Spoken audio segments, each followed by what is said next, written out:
Bonjour à toutes et à tous et bienvenue dans l'Arobase Culture. Aujourd'hui, nous allons aborder un sujet délicat et par conséquent très peu médiatisé par les pays concernés, c'est-à-dire la question de la frontière américano-mexicaine. Mais d'abord, un petit contexte historique. En effet, en l'espace de 30 ans au 19e siècle, le Mexique a perdu plus de 2 millions de kilomètres carrés, c'est-à-dire environ deux fois la France, au profit des États-Unis à la suite d'affrontements et de ventes. Les conflits culturels dans les zones qui étaient encore récemment occupées par le Mexique sont toujours d'actualité.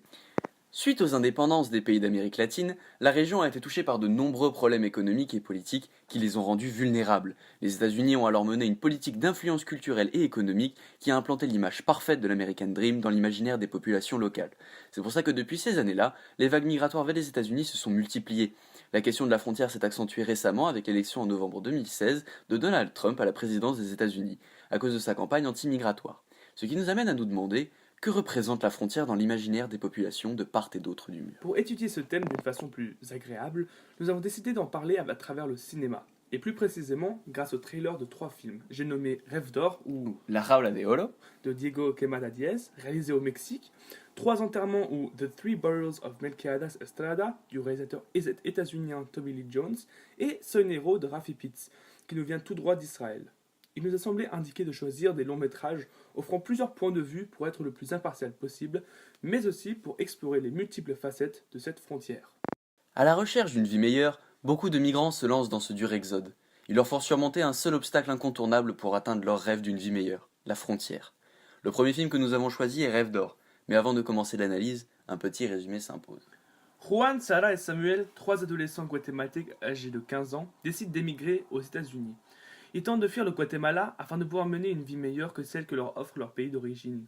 Les femmes étant confrontées à de nombreux dangers au cours de ce type de voyage, Sarah se voit contrainte de se déguiser en garçon, elle se coupe les cheveux, bande ses seins et prend la pilule pour ne pas avoir ses règles, ce qui la démasquerait, et pour se prémunir en cas de viol. Les trois adolescents décident de suivre les voies de chemin de fer et empruntent un train de marchandises, The Beast, avec d'autres migrants. Ils rencontrent alors Choke, un Indien du Chiapas qui ne parle pas l'espagnol mais seulement tzotzil. Ce dernier n'est pas très bien accueilli par Samuel et par Juan. À la frontière entre le Guatemala et le Mexique, ils sont dépouillés de leurs chaussures et leurs affaires par des policiers corrompus et retournent à la case départ. Samuel décide d'abandonner. Juan, Sarah et Choke reprennent alors la route vers leur Eldorado.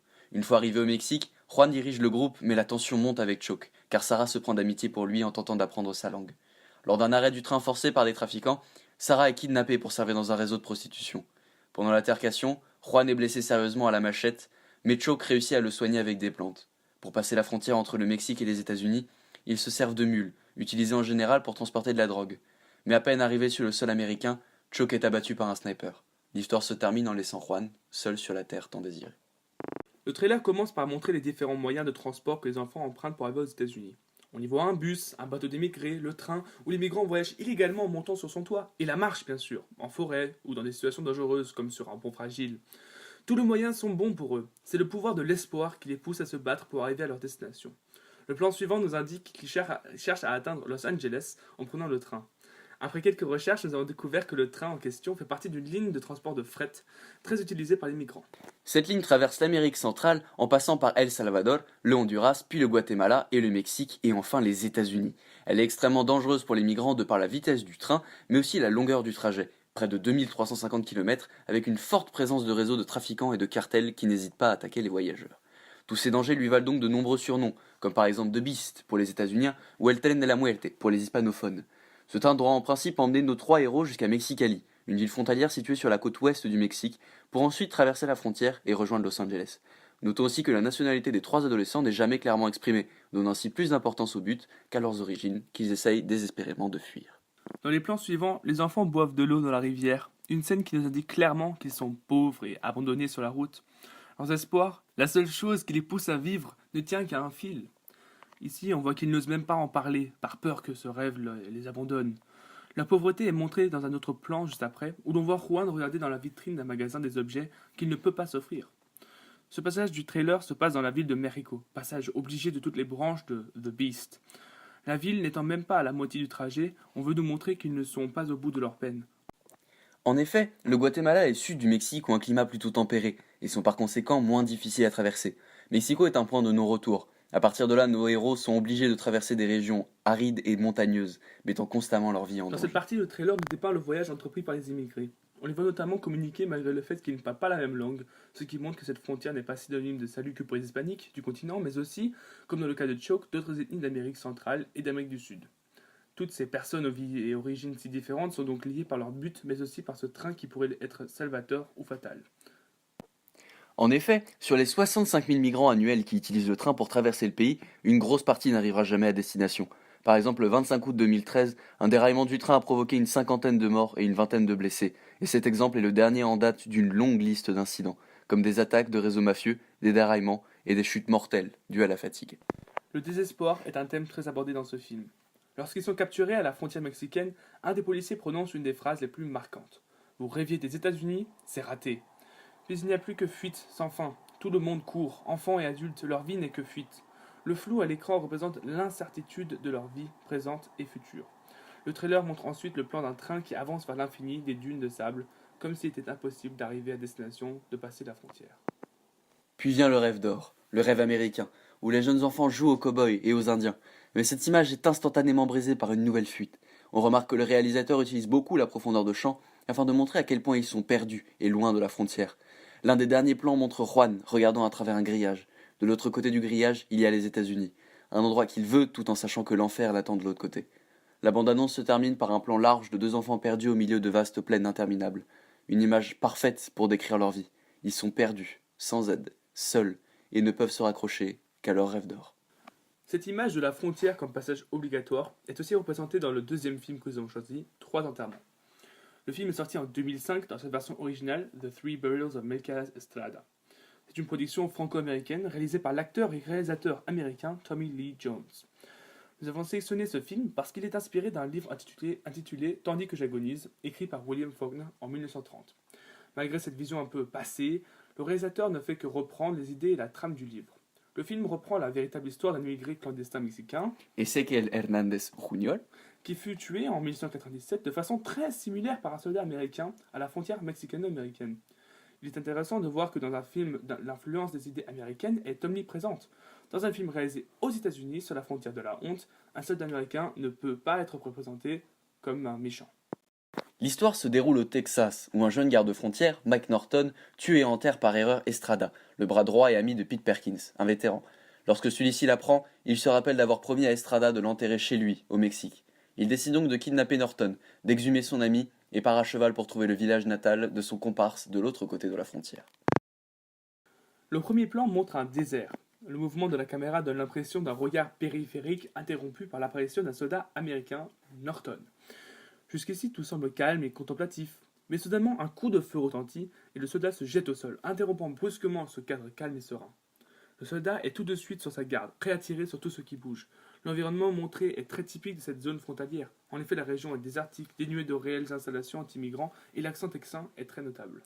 Après plusieurs indices laissés par le réalisateur, comme une bannière révélant le nom de l'État et une image d'un restaurant de routier, nous sommes arrivés à localiser l'endroit où se déroule le début du film. Il s'agit des alentours d'une petite ville texane du nom de Van Horn, située dans la partie ouest. À partir de la seconde 46, cette brutalité est rompue par un moment d'amitié et de joie entre Estrada et Perkins, tout de suite coupé par le transport du cadavre à la frontière. Tous les plans jusqu'ici paraissent presque comme un flashback, jusqu'à l'accident. Mais à une minute, tout change. La violence devient inouïe. Perkins, armé d'un revolver, entre dans la maison et la met à sac, puis frappe Norton. Les images effrénées sont accompagnées par une musique au rythme entêtant. Les plans qui s'enchaînent montrent un homme qui fuit, des chevaux qui courent, un hélicoptère de la Border Patrol, une chute d'une falaise, et tout ça en seulement 3 secondes. Ensuite, c'est une poursuite par des policiers américains. Une dizaine de voitures de police roulent à travers le désert.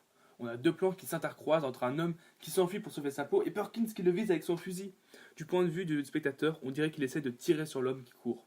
La tension monte, la femme parcourt la pièce d'un regard inquiet. La police interroge le vieux shérif au sujet des voyageurs en fuite, ce qui nous indique que Perkins est considéré comme fugitif. Une femme est bâillonnée, une carabine apparaît avec un doigt posé sur la gâchette et Norton se fait traîner par les chevaux, attaché par le cou. À la fin, ce ne sont plus que des cris de douleur et de détresse. Ces deux films montrent donc, avec deux thèmes et raisons différentes, ce passage obligatoire de la frontière, l'un pour des raisons économiques, l'autre pour un ami. Les deux films ont su montrer l'importance de cette frontière pour ces migrants, mais aussi le danger qu'elle représente. Après avoir vu la frontière comme but, nous allons vous montrer la frontière comme un espace infranchissable.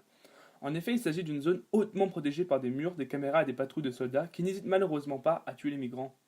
Les trois films que nous analysons montrent cette frontière et le danger qu'elle représente. Car peu importe le sujet du film, la frontière est le but, le danger et le salut des migrants. Les trois films que nous avons choisis montrent clairement la violence qui sévit dans la zone frontalière entre le Mexique et les États-Unis, ce qui la rend infranchissable. Ainsi, dans notre troisième film, Soy Nero, la frontière est représentée sous tous ses aspects. Une vaste étendue désertique piégeant quiconque y pénètre, une frontière entièrement mécanisée et surveillée en permanence par des machines qui scrutent l'horizon à la recherche de menaces, mais aussi des villes habitées, scindées par la frontière, des populations séparées par un fossé. Le second plan du trailer est un plan rapproché d'une tour de contrôle. Elle est placée au centre de l'image, et ses trois caméras surveillent tous les recoins. Ainsi, le plan est divisé en une sorte de fenêtre, symbolisant le regard qui plane au-dessus des Américains. La tour est filmée en hauteur, la frontière existe donc jusque dans les cieux. Le ciel reste gris et crée une ambiance assez sinistre. Finalement, il est important de souligner que ce sont des caméras qui surveillent et non des hommes, ce qui est une allusion à la déshumanisation de cette frontière de la honte. Toute cette zone est montrée comme surprotégée, rendant impossible ou du moins difficile toute tentative de traversée. C'est également un espace où la violence est omniprésente, comme on le voit dans le trailer des trois enterrements. Celui-ci est complètement différent de celui des Rêves d'or et de Son Héros. Les bandes annonces des deux films sont plutôt contemplatives alors que celui-ci est d'une violence constante. Il est pour cela difficile de l'analyser plan par plan, puisque ceci s'enchaîne très rapidement. Les 10 premières secondes passent, c'est le début de la violence. Elle est toujours présente, mais dans le trailer, toute la crise éclate à ce moment. Les plans restent calmes au début, encore avec des personnages qui se parlent, mais on ressent réellement une tension. Un rapace survole probablement sa proie, puis apparaît un homme malade, un autre mort, gisant dans son sang. Ce sont les signes d'une violence courante, la violence de la frontière. Elle progresse. Le soldat frappe une femme en l'insultant. Les soldats mexicains arrêtent d'autres femmes. Ces gardiens montrent à quel point cette agressivité est habituelle dans un plan en particulier, lorsque l'un d'eux, après avoir frappé une femme, tente de se justifier.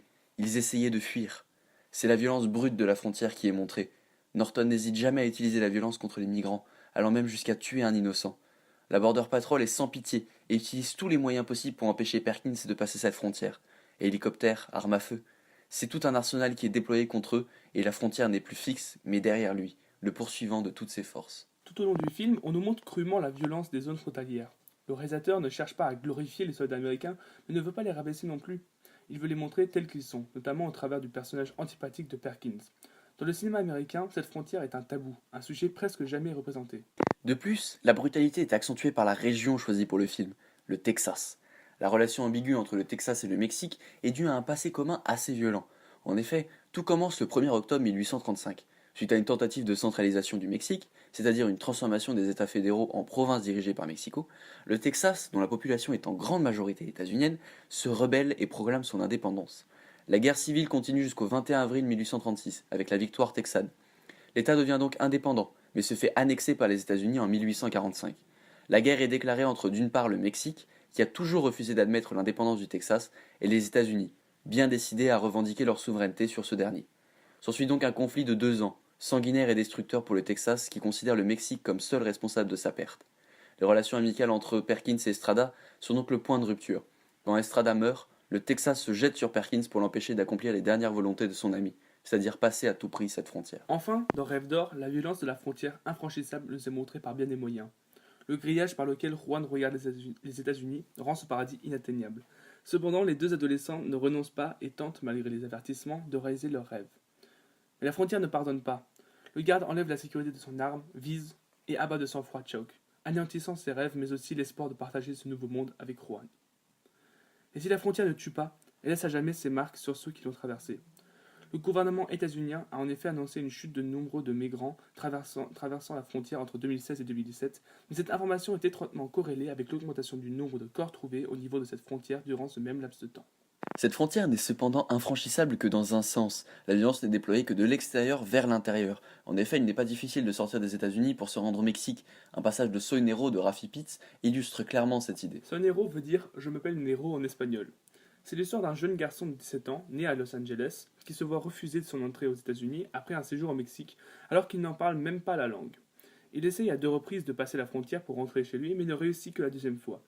Déçu par l'égoïsme de son frère, il décide d'intégrer les Green Card Soldiers, des soldats immigrés qui veulent obtenir la nationalité américaine, et est envoyé en Irak. Ironiquement, le film est intitulé Je m'appelle Nero, mais il usurpe l'identité de son frère Jésus pendant les 2 tiers de l'histoire.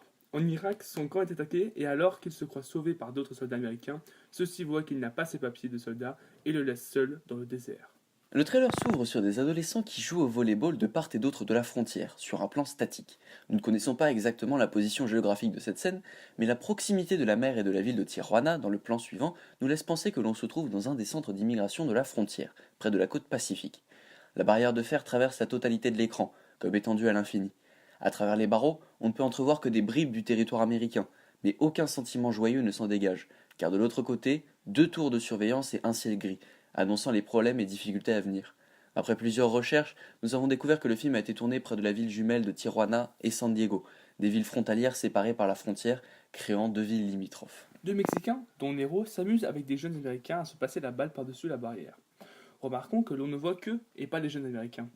Ils ressemblent à des jeunes comme les autres, qui aiment jouer, qui rigolent malgré la frontière qui les sépare. La deuxième séquence est divisée en deux plans. Le premier fait suite à la partie de balle. Alors qu'elle va chuter au sol, Nero se substitue à elle dans le secret de la nuit alors qu'il traverse la frontière. Ce deuxième plan est un travelling qui tourne de la gauche vers la droite au fur et à mesure que Nero franchit la frontière. Il est protégé par la lumière des feux d'artifice et les policiers en arrière-plan ne le voient pas passer. Ces deux artifices sont en quelque sorte une victoire, qui reste éphémère, ce que notre protagoniste ne sait pas encore. Cette balle peut représenter le rêve de tous ces migrants qui tentent d'entrer aux États-Unis, pouvoir passer librement au-dessus des barrières en plein jour sans mettre sa vie en jeu. Pour Nero, c'est tout le contraire qui se produit. Il traverse dans le secret de la nuit. Cependant, que se passe-t-il après cette frontière? La traversée n'est que la première étape de ce rêve qu'il poursuit dans cette terre promise. Dans les trois films étudiés, seul Sonero aborde de façon plus approfondie cette question. Dans Rêve d'or, les trois adolescents ne cherchent pas à savoir ce qu'ils feront après la frontière, mais comment ils réussiront à la franchir. Un seul y parvient, mais le film ne nous donne que peu d'informations sur sa nouvelle vie. Nous savons seulement qu'il travaille dans une usine de viande. Dans Trois enterrements, Perkins ne cherche pas à gagner les États-Unis, mais à rejoindre le Mexique pour enterrer son ami. La vie de Nero est symbolisée par cette balle qui traverse le champ. Le troisième plan commence par une image d'une barrière devant un ciel gris, ce qui fait à nouveau allusion au fait que cette frontière s'étend jusqu'au ciel. Plus qu'une barrière physique, c'est une barrière psychologique et mentale. Les barreaux sont rouillés et vieux, ce qui nous fait penser qu'elle est là depuis bien longtemps. Soudainement, une balle traverse l'écran en passant par les trois tiers et au-dessus de la barrière. La balle revient instantanément et retraverse l'écran. Ceci rappelle le rêve américain, celui de pouvoir traverser librement la frontière, mais ceci peut être leur cauchemar. Ces personnes, que l'on appelle les frontaliers, ont leur famille au Mexique et leur travail aux États-Unis. Ils risquent donc tous les jours leur vie pour amener de l'argent chez eux. La séquence suivante montre l'arrivée de Nero à Beverly Hills, une des régions les plus riches des États-Unis et où habite son frère. Nero espère que son frère va pouvoir l'aider, mais il se fait arrêter par la police suite à cause de ses traits typés. Le plan est court mais très symbolique. La route au centre est entourée d'arbres et de grandes maisons. Nero marche presque au milieu de cette route et ne voit pas la voiture de police derrière lui. Le plan nous donne l'impression que tout est extrêmement organisé et que Nero est un élément perturbateur de ce beau dessin structuré de la bourgeoisie et de la richesse américaine. Le garçon semble regarder vers la gauche, tandis qu'il se tient à droite de la route. On dirait qu'il veut traverser cette route, et derrière, la frontière. Mais il ne peut pas. La police l'arrête parce qu'un homme comme lui ne peut habiter à Beverly Hills. Les préjugés ne s'arrêtent pas à l'entrée des États-Unis, le racisme le poursuit comme si la frontière l'entourait. Cette idée revient par exemple dans la scène avec l'Américain. Celui-ci sort une arme et lui dit « Ceci n'est pas pour la violence, mais seulement pour établir une frontière ».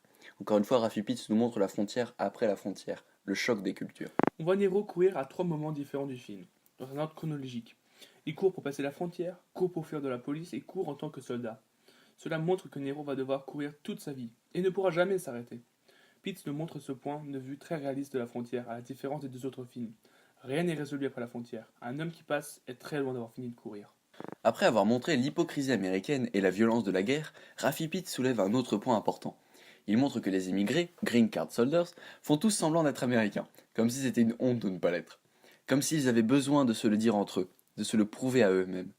Les frontières et la misère rendent les gens tellement désespérés qu'ils préfèrent se haïr entre eux plutôt que de céder contre un gouvernement qui les exploite et les envoie comme chair à Enfin, canon. Pitts nous laisse sur un dernier plan. Nero est seul au milieu du désert et de l'image. Il avance sans but, avec comme seul espoir l'horizon, sur lequel est écrit Soy Nero. Après ce long voyage, il est de retour dans un désert qu'il ne pourra pas quitter. La symbolique de l'histoire de Nero et de tant d'autres immigrés mexicains y est représentée. Nero ne pourra jamais, jamais passer la frontière, ne pourra jamais être américain, et se battra toute sa vie pour sortir d'un désert sans issue. Tous ces films ont un point commun, le rejet. Rejetés en essayant de traverser ou rejetés par la population, les migrants ne pourront jamais être considérés comme états-uniens et ainsi accomplir leurs rêves. Physique ou culturel, la frontière est et sera jamais présente dans leur vie, peu importe la volonté ou les moyens mis en œuvre. Aujourd'hui, La politique de Donald Trump perpétue ce racisme en érigeant un mur symboliquement plus grand et infranchissable. Ce geste témoigne de ce rejet culturel qui se fait de plus en plus violent envers les migrants et les hispaniques en général. Les relations entre les États-Unis et le reste de l'Amérique ne s'amélioreront pas de sitôt. C'était l'Arobase Culture, J'espère que le sujet vous a intéressé autant que nous. et nous vous souhaitons évidemment une bonne soirée, une bonne fin de journée. Au revoir.